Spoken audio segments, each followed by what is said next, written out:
Hello, I'm Kyle Lintner, Managing Director at K-Ratio, and I'd like to welcome you to a conversation on the future of contract freight. Now, the notion of contractual business set against non-binding agreements is the type of paradoxical oxymoron that destroys company balance sheets and creates unnecessary turmoil across the entire industry. Today, I'll be joined with some people who view this as an opportunity for change in what's known to be a broken system. For a quick recap, if we think back to 2018, it's the year of the provider, a shipper's worst nightmare of high rejections and high rates. 2019, the opposite. The lowest inflation-adjusted rates on record, the forced closures of thousands of brokers and carriers, our proverbial trucking bloodbath. 2020, everything and anything in between, and at differing times for each participant. Ahead is 2021, with great uncertainty ahead. Now, I'll be joined with Mike Carlisle, Director of Logistics Operations at U.S. Cold Storage, Josh Phelan, VP of Finance at J.B. Hunt, and Andrew Silver, CEO of MoLo Solutions, all of these proponents for change. Mike, thank you, and I'll begin with you. First, on average, what do you guys allow for service failures or rejections from your providers? So we bucket those into two separate ways that we scorecard our carriers. So we look at rejections and then we look at service failures. Obviously, we're moving freight for our customers, so we need to keep that anywhere from 90% or above on the service failure side.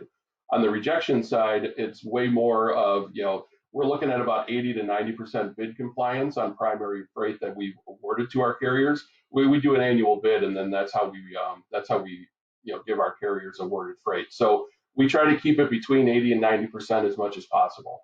Sure, fairly standard stuff. I'm going to ask you a follow-up on that. If we stay on that bid compliance aspect, if 3% of trucks suffer a mechanical breakdown once per year, and they're running 150 to 200 loads on average, a breakdown or a service failure is less than 1%.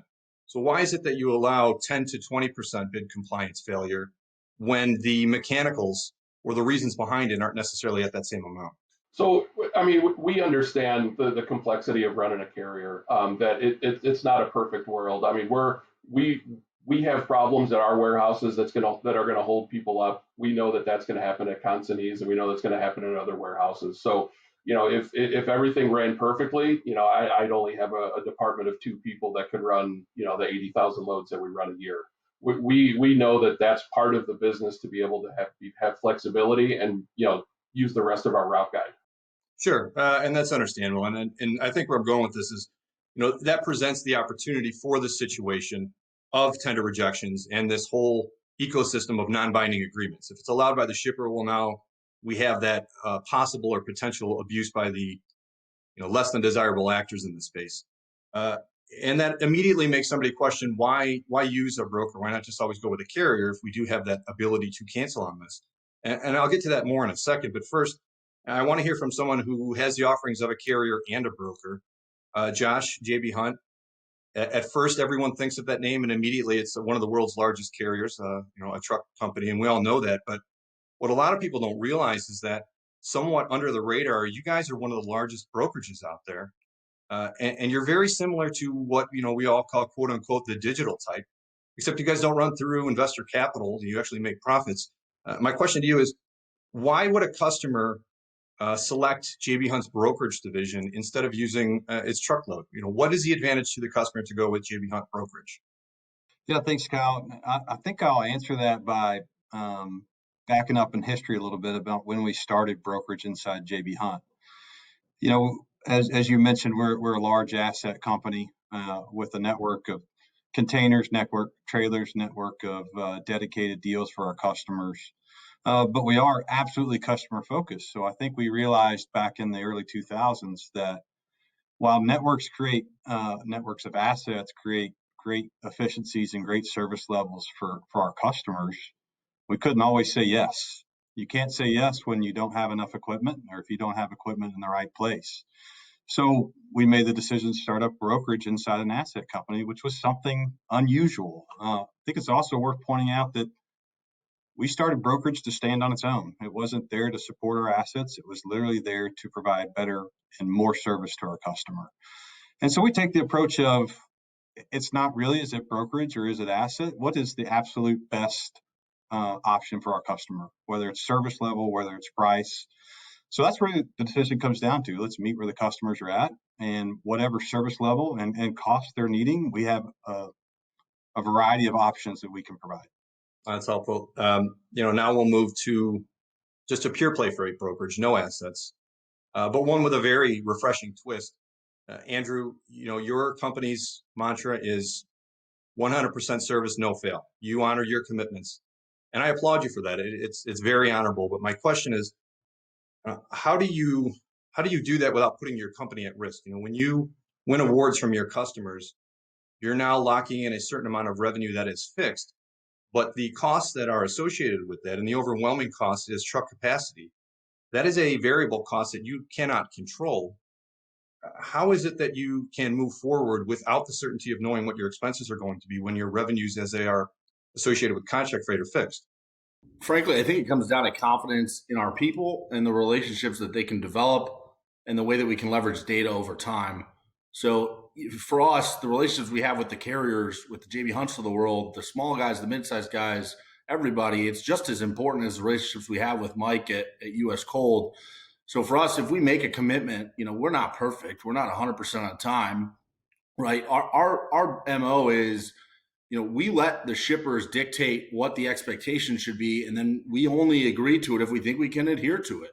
And we've been able to develop the right relationships where enough of our business is moving, enough of our contractual committed business is moving on carriers that are also committed and supporting us the way that we're supporting our customers. So it doesn't happen overnight. Our business isn't profitable yet, but we're getting there. And I think as we move more and more freight through the system and develop more and more relationships with the right carriers and customers, we'll have the right mix and have the right support system set up. You bring up an interesting point there, and that's a lot of people in this industry have this idea of a brokerage and that there's some sort of evil middleman in the process. And that's just not the case. They do provide tremendous value to the industry. If we think about it just very literally, they're matching small to mid-sized carriers with enterprise level shippers that they normally wouldn't be able to touch. And there is value to be had with that. A shipper now gets to cast a wider net and they can decrease their net spend. If that weren't the case, Mike wouldn't be using them. The questions where they come into play is that we have this annual process of rebid, the RFP process, and every single year we reshuffle the deck as far as where the loads go. So, my question to the providers and then to Mike is, without assets, how can you guys compete with the carrier when you put out your quotes for the RFP when you're not doing it in the same manner? The carrier knows what their costs are, they know their network, and they have a certain level of profit expectations. With you guys lacking the assets, how do you move forward with the confidence in your quotes? And then Mike, how do you put your faith in those brokers that they're going to honor those commitments when there is that uncertainty of rate? Well, I'll kind of start from the shipper side then. So Andrew kind of hit it on the head that everything now is data-driven decisions. In 10, 15 years ago, when it was the good old boy network, when it was handshakes and you got to take this, and the guy knew he was going to take a 6-month bath on this until produce season ended, and then he'd make some money on it. Now we have the data behind it, and for a large shipper like us, on the broker side, we use the bigger brokers that we know have those data-driven decisions. We steer away from somebody that's going to be running a brokerage from their kitchen table. We need somebody that's got the systems behind it, that we know that has the carrier relationship side to that, and can use the data and make those decisions. The other portion of it is that we don't like to rebid, or we rebid our entire network, but we don't turn over every carrier on every single lane. This isn't an 80,000 lane truckload business where we're just going to move the pieces every single year. A lot of players out there are looking for partnerships, and I think that term gets used pretty loosely out there in the world right now, or in the world of transportation. But we're looking for true partners that are going to stick with us, look at it as a whole program, and then we're going to give you rigid lanes. Our bid process is very, very robust with data that we're giving you week in, week out of a 52-week average or a 52-week snapshot of the last year to show all that information, so you're getting the same freight week in, week out. But I think the industry, like you said, they treat brokers very differently. They don't give them the commitments. We treat a broker just like a carrier. We're awarding freight week in, week out. And then from there, if we do have to have that exposure to the spot market, we hope that they look at it as the entire program of business rather than this one lane I got to make 15% on no matter what. We hope that there would be some padded, some insulation there for us. Josh, I'll give you first stab at this. How do you guys compete with an asset provider? Well, I think Mike's right. The data is better, but it's still a system that it's difficult for both sides. We're right in the middle of bid season right now, so we're going to make estimates and bets, if you will, on what we think PTE is going to do throughout the next bid cycle. We look at it long term though too, and we work with our customers. We honor our commitments, really not to focus on maximizing our profitability or opportunity in the given time period we're in, but we think about it long term. But that being said, yeah, we're having to estimate right now, 12 months out, what a spot market's going to do on the carrier side, and it can be tricky at times. But we make our best bets when we see what the customer needs, and we work with our customers throughout the year on, hey, what's working, what's not, and we try to look at it an entire book versus on a lane by lane basis. And that's helpful. And then let me add a little bit twist to that, and I'll let you answer that, Andrew. What Josh just said is it's the case. We're trying to forecast 12 months out and then honor the commitments for it. But, not one of us on this call or in this meeting or anyone else walking down the street could tell you what the price of anything is going to be in 6 months, let alone 12. So how does MoLo maintain its 100% commitment to the customer with that great uncertainty of what a price of a truck's going to be in April? So there's an old saying, right? All forecasts are wrong, but some are useful, right? And everybody's heard it. And my thought behind that is, we know we're not going to be right 100% of the time. In fact, we're 3.5 years old, right? So the first time we went into a contract bid season with shippers, we were really wrong on a lot of lanes. But the next year around, we had supported those lanes for long enough that we had developed capacity in the right areas where the useful information from that forecast was where were we close and how do we leverage what we knew and learned from the past year to put ourselves in a position to make commitments that we're much more confident in now. So like as an example, if you were to ask me to make a commitment on 2 lanes, one lane being Chicago to Dallas, another lane being Anchorage, Alaska to Los Angeles, I'd be scared to price the Anchorage business because I've never moved a load out of Anchorage. But I move loads out of Chicago to Dallas all the time. I have relationships with carriers that I have confidence in, some more confidence than others. And then we come up with a price based on that. I don't want to be beating the asset-based carriers on all the rates. I'm probably in trouble if that's what's happening. But every shipper is different, right? Every shipper situation is different. Their expectations are different. But most shippers understand having the right balance of quality asset providers and at least a few really, really good brokers to support their business works. My job, my goal is to just be the best broker. Right? I don't want to beat the asset guys.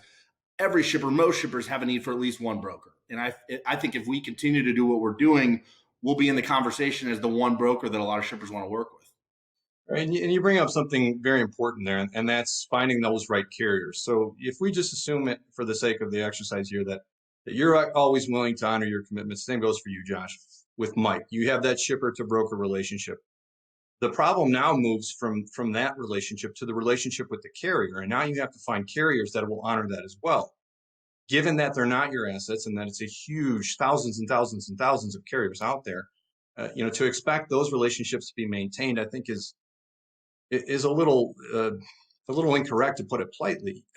You mentioned Chicago to Dallas, and yes, you spit out a rate that you want for that, but 2020's rates look a lot different than 2019's rates for Chicago to Dallas. So my question is, how do we make all of this binding for every person around? How does the commitment to the shipper stay, and how do you entice carriers to stay with you to honor the rates they've supplied to you? Unless you feel like we can continually go back and forth with each other, but that's just wasted productivity. And Mike doesn't want to come to you and demand a rate cut just as much as you don't want to go back to Mike and say, I need a rate increase.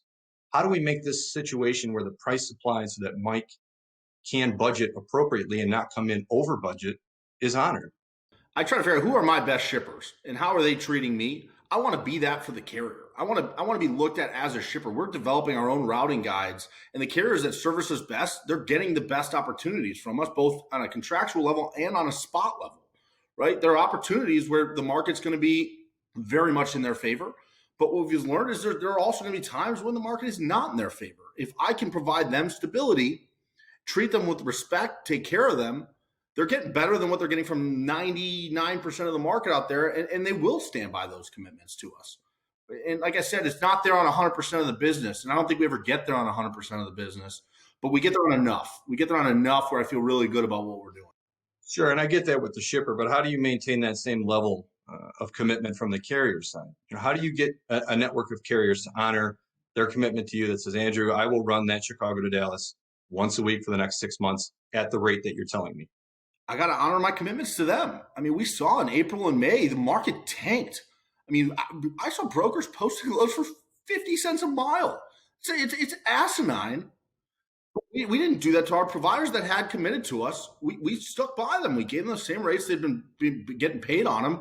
My as you know, my revenue is consistent on those lanes, so I don't need to flex up and down and try to make 18% one week and 7% the next. So you kept your rate to the carrier the same. You didn't pay market rate when we saw the huge drop. If we had on the arrangement that we're committed, yes, we did.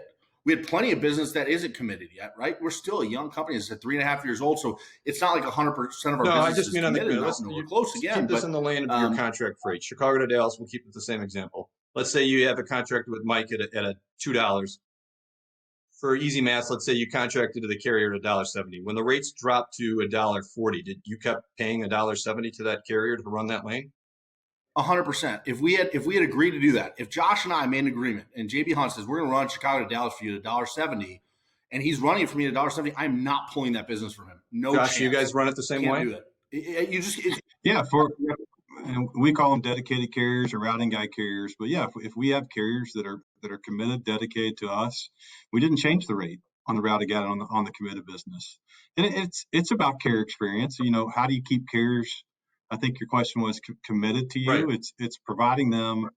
It's really what our 360 platform is trying to do, and it provides them access, visibility, and transparency into all of our business, and it's continue to keep our store shelf full so they have options to do stuff.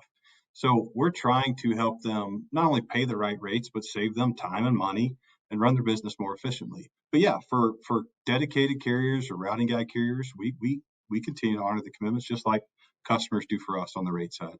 So is that the way forward for all of this? You guys make your firm agreement with the shipper. You say to Mike, I'm holding steady at this rate. And you find carriers and say the same thing. Look, I have the agreement. Believe me, this shipper, he's not coming back to me for a rate cut. I'm going to hold my agreement to you firm. And we just move forward with, albeit handshake, but still firm handshakes that I have a shipper and a carrier, and I'm just the conduit between the two. I think that every situation again is unique. For us, we have to stay firm to the fact, because I do think there's so much kind of garbage in the industry. If we stop abiding by the commitments we make on both sides, we're done. We'll be just like a lot of the companies that people associate negatively with brokers. But shippers are changing the rules, and this is the big thing for me. I don't necessarily think contracts broken. I don't love it. But I don't think it's up to me to make the rules, right? I think it's my job to adhere to the rules set for us. What I've seen in the last month as shippers have gone to bid season is some are changing their ways a little bit, right? Some are going to more of a dynamic model. Some are doing it in looking at their low volume lanes and say, hey, we're going to keep those dynamically priced, changing based on spot or whatever. And then on their larger lanes, they're sticking with the committed business or committed rates. I just think one thing to point out is, and we can remain committed to our carriers that are dedicated or on the routing guide, but we still buy a lot of transportation on the spot market. There's thousands of carriers that are small and that can't commit to routing guides or dedicated lanes. So you are buying a different truck quite often on a different day for every different lane. So there's still a lot of spot exposure in the carrier market. And I think that's really the heart of the problem. And I'll pose this next question with a combination of Andrew, your answer, and Josh, yours. Real quick, industry average estimates somewhere in the neighborhood of 70% each book or each load booked is a one-off. I'll never see this guy again, or it's going to be another year before he runs a load for me. That's a problem because we can't have that binding carrier commitment that you're speaking of. Andrew, you mentioned the shippers moving the rules or the goalposts around in this, and that's part of the problem too. It isn't just brokers that reject the load. There's, and obviously, Mike, you're not one of them, but there's too many shippers that suddenly come up with mini bids where the RFP has been moved up when rates are low, where now the 1-year RFP magically becomes the 2-year RFP when rates are low. We're all moving the rules of the game around to benefit our own company. And that's part of the problem. To move this all into one central theme, there is an idea out there of open transparency on a rate that both the shipper and the carrier get to see what the broker has on it. My question is that if we could all come to some agreement, if we had this magical rate that was published out into the industry for what a lane really was, and your dedicated or your contract business to the shipper was your margin or your level of service applied on top of this industry accepted rate. Now the carrier can see what it is. Now the shipper knows what he's paying. You guys just put your margin on top of that. How does that fit into your company and your potential business model if we have that type of transparency for all? I don't know the answer perfectly because I haven't seen it or thought through it enough, but I'm not opposed to transparency by any means. We've got nothing to hide. In fact, part of our business model has been to be overtly transparent about what we're doing. It's why we get some of the flack we do when we say, we had months that were really bad in terms of margins. And we're like, you're just spending money. That's not what we're doing. So I'm not opposed to that. It comes back to, for me, if that's what a shipper tells me they want to do, I'm open to it, right? I got to figure out, does it make sense for me to abide by that type of rule? You said we're at 100% acceptance. We're not 100% acceptance. We're 100% to the expectation, right? So if a shipper tells me 95%, I'm going to accept. If a lane I'm getting killed on, I'm going to accept the 95%, right? And if they tell me you got to be at 100%, that's going to be reflected in the price I provide. It's going to be a little higher. If you tell me I can be at 50%, I feel confident being a little more aggressive in the pricing I provide. So I'm not opposed to anything. Like, that structure sounds like it's something that could work. I've never talked through it with a shipper or with a carrier, so it'd be really hard for me to give you a truly educated answer on it. Well, I think it reinforces the idea that you put out there. You said you kept carriers at the same rate on a lane that you had from a shipper that didn't change their rate. So that works, and I'm taking you at your word for it. This is just a way to prove it to them. Look, this is what the load goes for. This is what the shipper has on it too. Josh, does that fit into anything you guys have at JBH? We do have we have agreements with customers that are that way. We will be completely transparent with the customer on what we're paying. They see what we pay, as long as they're willing to share the risk. We'll use our platform to show what the offers and bids are on their loads, and we're completely fine with that. We then share the risk with the customer on what the price does. But now the market solves for it. The market solves for it fast. We can't accept 100% of the tenders. We won't reject any load. And this on-time service, combined with the 100% acceptance, is better than the average market, considerably better. But there's risk on the shipper side, being susceptible to rate fluctuations. And rates will go down when it's a loose market, but rates can go up when it's a tight market. Right, and that's the key of it right there. Mike, not to cut you off, Andrew, but I want to get his opinion on this. Is that something that you guys could be comfortable with? You lose proper budgeting, but now you could move to a 100% compliance or 98% if everything is open and transparent. Now there's no argument on price. It's effectively a cost plus model with accuracy on that rate. Right. So I think on the shipper side, that like Josh said, that does expose us to a lot. And what it does is that, the contracts that we have, we obviously know that, if I'm getting good business from Josh and the cost plus model is working, there's nothing to say that, if he falls off and then I have to go to a different carrier, that his purchase power might be much greater than the next carrier or broker that I have to go to. So that's one of the risks that we see with that, is that, if we don't have that purchase power within the carrier market, then that cost plus model, that's going to fluctuate way more. The other part of it is that, we're, at least in my scenario, and, I only don't provide or have to perform to a budget. I have to perform to our own customers as well, being a 3PL. So that level of variability is to be transparent, is very unattractive to us. That I could see it's a portion of the business, maybe like those hard to cover lanes, the southeast for a portion of the year, getting more dynamic and maybe breaking that off of the bid and saying, that could go to a cost plus for a certain amount of time or things like that. Like Andrew pointed out earlier, that the shippers are being a lot more creative on how they're doing this. Maybe not going from the 12 month, but reducing it to 6 months and doing spot bids, things like that. I do think that there is a place for it, but to have the entire program go to it is very risky. I mean, it turns us basically into a 4PL broker and just susceptible to the market, and it's not attractive to customers. We're coming up to 2021. RFP season is around the corner. How are you guys approaching this, knowing that any rate you could put out there could potentially be right or could be 100% wrong? I think it's an understatement to say the unknown has never been greater than it is right now. So I'll start with you, Josh.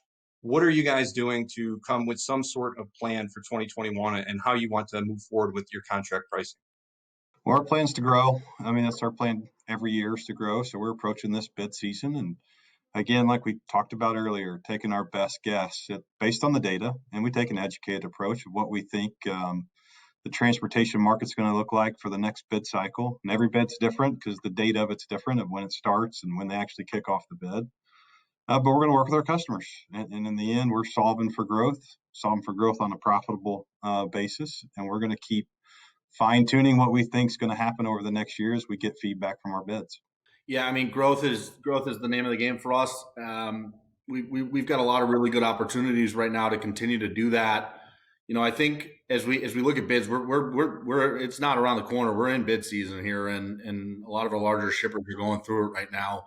And the feedback we've seen is everybody's accepting the fact that rates are obviously going to be higher than what they had committed to a year ago. There's no question about that.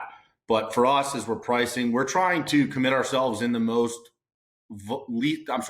least volatile lanes within our network, the lanes that we know we have the most capacity. That's where we want to put most of our committed volume. And so that's kind of how we're approaching it, trying to leverage the data of the last 3.5 years, which we finally have data versus where we were maybe a year or two ago, to make the right commitments. Because at the end of the day, we do still believe that once we make that commitment, we've got to be able to execute to it. And I'd like to not find myself in a position where we've got bad commitments.